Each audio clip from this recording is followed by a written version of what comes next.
বন্ধুরা এখানে দেখো আমার লঙ্কা গাছে লঙ্কা এসেছে, কতগুলো ফুল এসেছে দেখতে পাচ্ছ। এই তো আমি তো বেশ খুশি, আমি ভাবতে পারিনি যে লঙ্কা গাছে লঙ্কা উঠবে, মানে ধরবে। না না, এমন অনেক হয় না যে গাছ মরে যায়, টবে টবে হয় না। এরই তো সঙ্গে আর একটা ছিল যেটা একদম ঝাঁকড়া ঝুঁকড়া ভালো, গাছটা হেলদি, ওইটাই বাঁচেনি। তো এইটা বেঁচে বেঁচে দেখো লঙ্কা এসে গেছে। ভালো করে ট্রিটমেন্ট করতে লাগবে, কেয়ার করতে লাগবে। ওই যে দেখো, ঠিক আছে, ওই যেটা ওই যেটা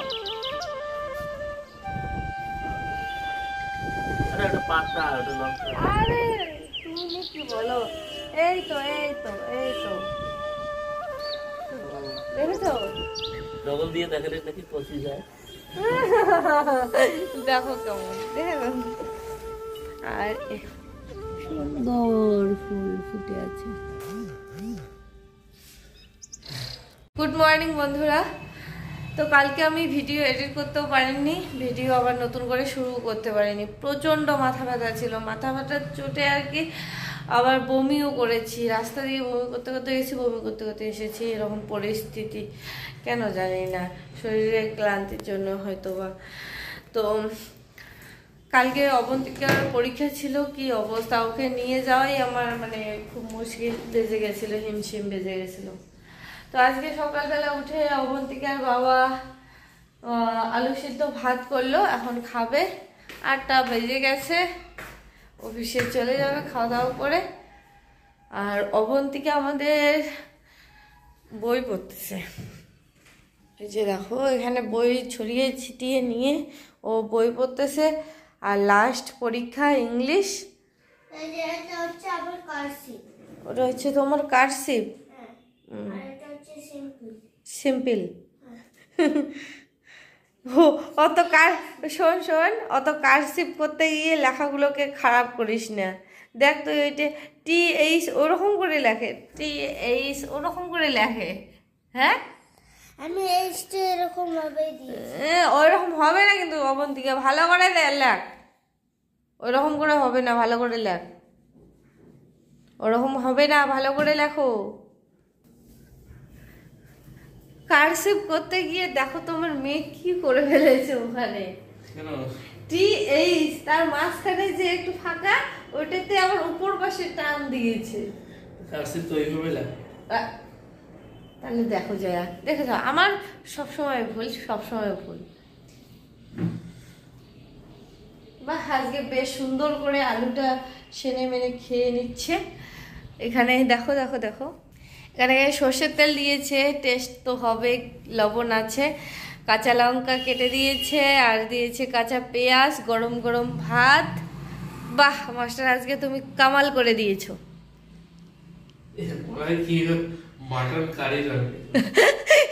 অনেকদিন পরে তুমি এই কাজটা করলে না, তাও ভালো লাগলো, বুঝলে তো।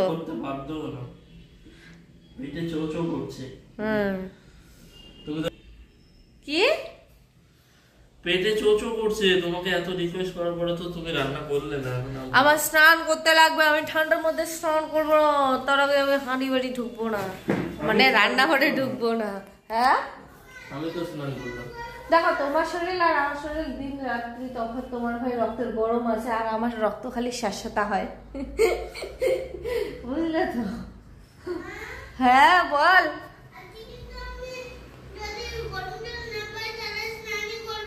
আচ্ছা আচ্ছা, হ্যাঁ আর একজনের বায়না, আমি যদি আজকে গরম জল না পাই আমি কিন্তু আজকে স্নান করবো না।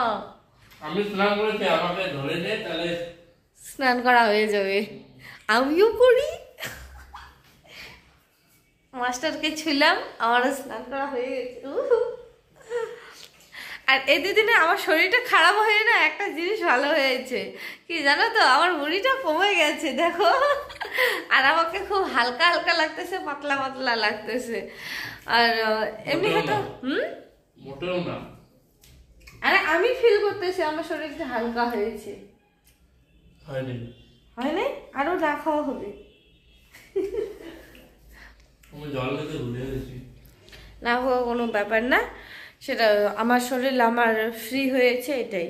এই 2 দিন খেয়ে খেয়ে এমন হয়েছি, মনে হয় যেন শরীরটা দুমদুমা হয়ে গেছে। এখন বন্ধুরা আমি বিছানাটা গুছিয়ে গাছিয়ে নিয়ে নেবো। অবন্তিকার বাবা বলছে অবন্তিকার 1 ক্লাস কমপ্লিট হয়ে গেল, এখন তোমরা বাড়ি চলে যাও। এই কথা শুনে তো আমার মাথায় হাত। তো 2 দিন থেকে অশান্তি চলছিল, তার কারণে আমার মাথা ব্যথা হচ্ছিল। দেখো এইরকমই যদি মনোভাব ছিল আমাকে আগে বলতেই পারতো, তাহলে আমি খাটের বায়না করতাম না, চেয়ার টেবিল ড্রেসিং ছোট্ট একটা শোকেস সব কিছুই ধরো এখানে এসে করলাম থাকবো বলে। এবার এরকম করে বলছে, আমি কী যে করবো বুঝতেও পারছি না। তো দেখা যাক কি হয়। এবার সব কিছু ছেড়ে ছুড়ে আবারও যেতে হবে শ্বশুর বাড়িতে। অবন্তিকার বাবা ঠিকঠাক ডিসিশন নিতে পারছে না, তো তার কারণে এই যে আমার মেয়েটাও ভুগতেছে। আর আমিও কি করব না করব আমিও ভেবে কুল পাই না। যখন যেখানে থাকি তখন সেখানেই আর কি আমাকে নিয়ে সমস্যা হচ্ছে, কেন জানি না, বুঝতে পারি না এদের যে কী মনোভাব। আর তারপর অবন্তিকার বাবা বোঝালো আমাকে যে এখানে থেকে আমাদের যা ইনকাম হচ্ছে প্রত্যেক মাসের টাকা প্রত্যেক মাসেই যাচ্ছে চলে। যদি একটুখানি অসুখ বিসুখ হয় তাহলে আবার ঋণ করতে লাগে, তার থেকে বরং তুমি বাড়ি চলে যাও। আর অবন্তিকা তো মেয়ে মানুষ, ওর জন্যও কিছু না কিছু গোছাতে হবে। তো সেই জন্য আমি একটুখানি মনটাকে সামলিয়ে আবারও ভিডিও শুরু করলাম আর কি।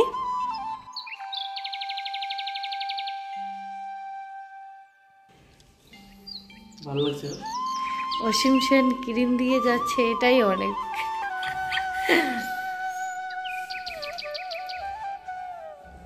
খুব মিস করবো তোমায়। কেন? তুমি বাড়ি চলে যাবে। বাবা দেখো দাও দাও, আমি বাড়ি চলে গেলে এনার খুশি।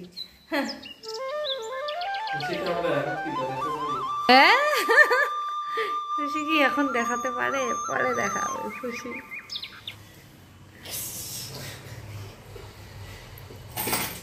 আমার চাবি কোথায়? অবন্তিকা আমার চাবি কোথায়? অবন্তিকার বাবা খাওয়া দাওয়া করে রেডি সেডি হয়ে চলে গেল অফিসে। এখন আমি অবন্তিকাকে একটুখানি খেতে দেব, খেতে দিয়ে তারপরে আবার খাওয়া দাওয়া করে ওকে পড়ায় দেব। কালকে ওর পরীক্ষা শেষ হবে, তো তারপরে আমাদেরকে যেতে লাগবে বাড়িতে। কিছু করার নেই বন্ধুরা, ভাড়া বাড়িতে এরকম করে থেকে থেকে আর পোষাচ্ছে না। আর শ্বশুরবাড়ি গিয়ে থাকলে পরে আবার অশান্তি ঝগড়া এটা সেটা শুরু হয়ে যাবে। তো কিছু করার নেই, আমার কপালটাই এরকম, তো কি করার। আর যাই হোক অবন্তিকাকে আমি দুধ দিয়ে চিনি দিয়ে মুড়ি দিয়ে দিচ্ছি। কলা আছে, ওকে বললাম মেখে দেবো নাকি, ও বলছে না। তো আমিও না এরকম করে খেতে পারি না, হয় কলা আর মুড়ি মেখে খাবো আর না হলে দুধ আর মুড়ি মেখে খাবো, কিন্তু কলা দিয়ে দুধ দিয়ে আবার মুড়ি দিয়ে একসঙ্গে মেখে খেতে পারি না আমি। তো অবন্তিকাকে বাটির মধ্যে দিয়ে দিলাম, আর অল্প একটুখানি দুধ রয়ে গেল। তো আমি বললাম যে আমি ভাবলাম আর কি আমি খেয়ে নেই একটুখানি মুড়ি আর দুধ।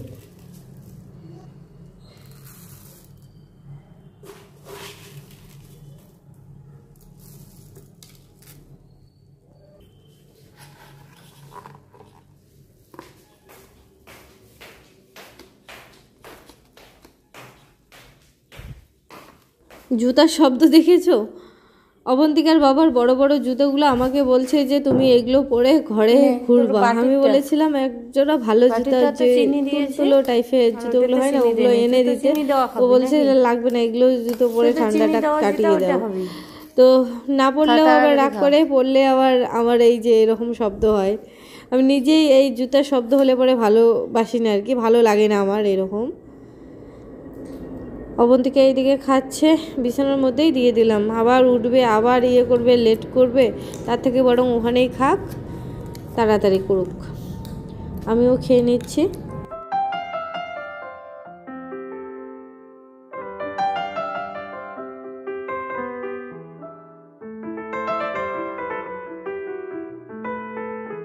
খাওয়া দাওয়া করে নিয়ে স্নান করে শুয়ে পড়লাম, খুব ঠান্ডা লেগেছে। আর এইদিকে দেখো অবন্তিকা এখনও অবধি বই পড়তেছে আর কি, ওর পরীক্ষায় কিছু করার নেই, করতেই লাগবে, কমপ্লিট এখনও যেহেতু হয়নি। তো আবার চর্চার মধ্যে না থাকলে ভুলে যাবে, লিখবে না। রেস্ট নেওয়া হয়ে গেল, তখন আবারও কাজ শুরু করলাম। রান্না করতে লাগবে, সেজন্য আমি এখানে সবজিপাতিগুলো নিয়ে এই বিছানায় বসে পড়লাম। আর বিছানাটা যা নোংরা হয়েছে, এই বিছানাটা আবার ফ্রেশ করতে লাগবে, ভালো করতে লাগবে আর কি। তো আগে সবজিপাতিগুলো কেটে উঠে নেই সব কিছু ভালো করে। আর অনেকগুলো আদা রসুন কাটবো বলে ভেবেছি। আদা রসুন কেটে একটা মশলা বানিয়ে ফ্রিজে রেখে দেবো, তাতে রান্না করার সুবিধা হবে। তো অনেক দিন থেকে এরকম করে রাখতেছি না, এই কারণে আমার ছোট যে জারটা ছিল মিক্সারের, তো সেইটার নষ্ট হয়ে গেছিলো। আবার নতুন একটা এনেছি, সেটাও না ওই কী হয় রাবারটার জন্য হয়তো বা খুলে খুলে যায় এরকম একটা, তো বেশি করতে পারি না। তো সেই জন্য ভেবেছি যে বড় জারটার মধ্যে করে নেব, করে নিয়ে কৌটোর মধ্যে করে রেখে ফ্রিজে রেখে দিলে অনেক কদিন চলবে। তো এখানে ফ্রিজে অনেক কটা সবজি শুকিয়ে গেছে, পটল, তারপরে সিম, বেগুন, তারপরে আবার বিনস এনেছিল। তো সেই বিনসগুলো বাইরে থেকে নষ্ট হয়ে গেছে। তো আমি ভাবলাম যে যেগুলো শুকিয়ে গেছে, যে কয়টা ভালো আছে আর কি, তো সেগুলো আজকে একটুখানি পোস্ত বাটা দিয়ে চচ্চড়ি করে নেব। আর মাছের তরকারি একটা করব, আর কিছু ডাল ভেজানো আছে, আর বড়া করব আর কি। তো বন্ধুরা ব্লগটা নো স্কিপ করে দেখতে থাকো, আশা করি তোমাদেরকে ভালো লাগবে।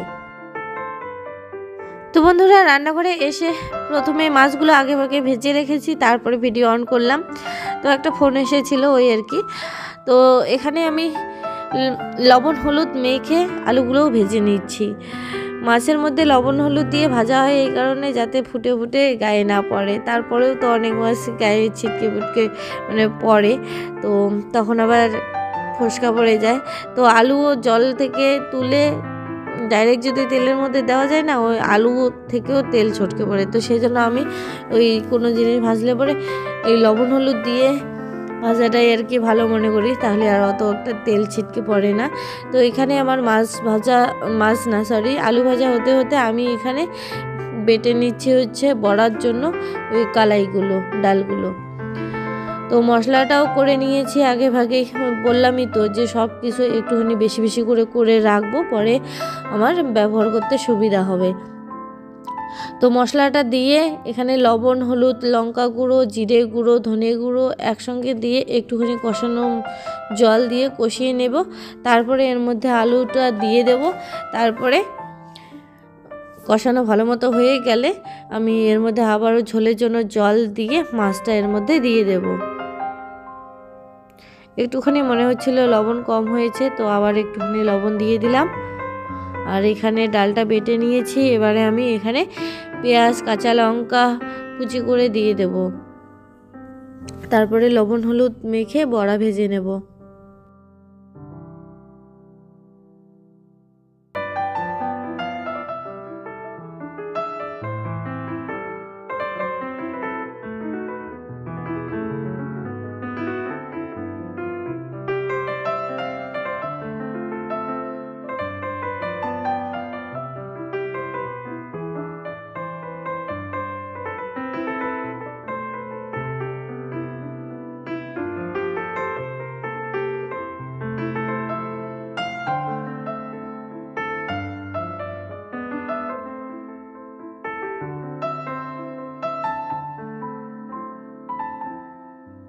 মাছ ঝোলের মধ্যে আমি একটুখানি দিয়ে দিচ্ছি হচ্ছে গরম মশলা, তারপরে নামিয়ে নিচ্ছি।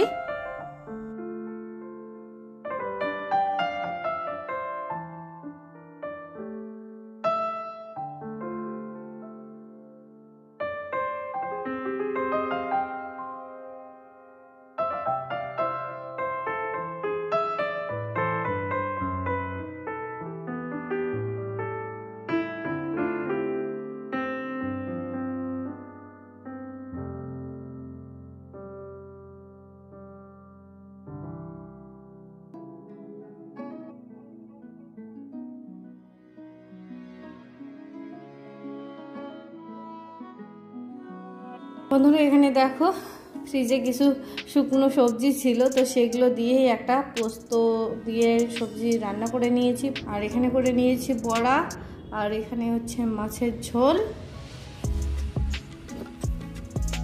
তো চলো এখন খাওয়া দাওয়া করি।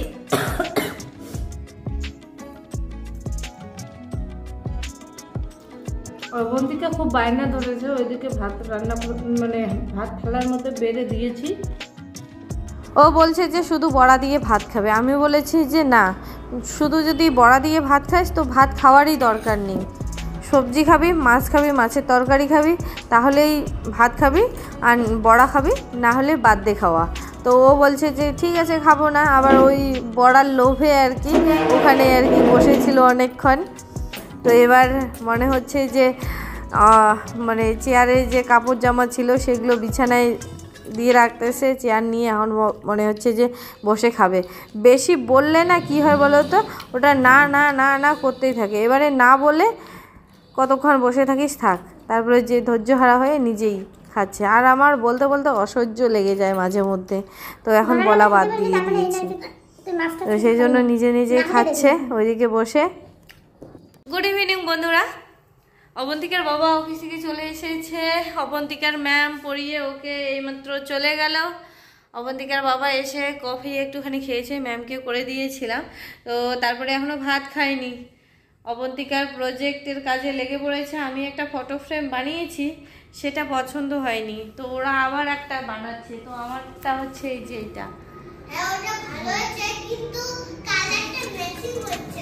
কালারটা নাকি ম্যাচিং হচ্ছে না। এখানে আরো অনেক কিছু ফুল টুল আঁকতে হবে, তার ছবি লাগাতে হবে, অনেক ব্যাপার আছে, তারপরে তো যা ফুটবে না, ভালো হবে না। তোর বাবা আর একটা বানাচ্ছে, বানাক, আমারটা আমি আমার ফটো লাগিয়ে আমি ঘরে রাখবো, তাই না বলো? হ্যাঁ সুন্দর লাগবে, হ্যাঁ ঠিকই বলেছিস। তোর বাবা কষ্ট করে করুক নাকি? না, বাবা কষ্ট করলেও চলবে না, না। হ্যাঁ ওটা হতে দিবি না, তাহলে কি করবি তুই? বড় হয়ে কাকে খাওয়াবি? আমাদেরকে? अच्छा पैसा पाठा दूंगा কোথায়, কোথা থেকে পয়সা পাঠাবি? অফিস থেকে? তোর অফিসটা আবার কোথায় হবে রে? রাজস্থানে? রাজস্থানের কোথায়? ঠিক জানো না? কিসের কাজ করবি তুই? ওই তো পুলিশ। রাজস্থানে পুলিশ লাগে? আর্মি? ও আচ্ছা, আমি জানি না। এই যে অফিসার ওখানে বসে আছে, আমাদের ছোট্ট পুলিশ অফিসার, আর্মি অফিসার নাকি? ও বাবা, না হলে অবন্তিকাই বলতে পারো নাকি?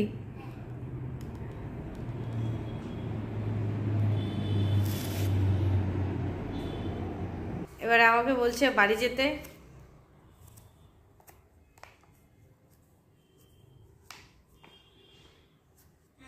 অবশ্য আমার বাড়ি গেলে অসুবিধা নেই। এবার বাড়ি গিয়ে আমি আর ওদের বাড়িতে উঠবো না, আমি আমার বাড়িতে যাব।